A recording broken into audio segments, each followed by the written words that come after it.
Guys এই দেখেন আমরা এখানে একটা পাল্লা দিয়ে দিছি।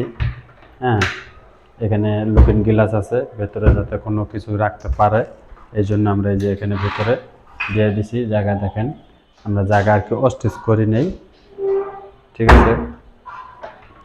তারপরে এখানে গ্লাসের সেলফ আছে, পুষ্পাল্লা আছে। হ্যাঁ, এটা একটা ড্রেসিং টেবিল, আর এটা হলো গিয়া টিভির একটা ক্যাবিনেট। তারপরে এখানে 3টা ডয়ার দেওয়া আছে, এই দেখেন কি সুন্দর। হ্যাঁ, এটাও নিচ চ্যালেন, দেখছেন সুন্দর। তারপরে এখানে আমরা একটা পাল্লা দিয়ে দিছি। হ্যাঁ, কিছু এখানে রাখতে পারে, আবার এখানে বসে সাজবে, সাইজে আবার যে টুলটা আবার ভিতরে রাখবে, এই জন্য আমরা এটা খালি রাখছি। এই যে গ্লাস দেখেন, এই যে গ্লাস, এই গ্লাস আমরা এখানে লাগাই দেবো।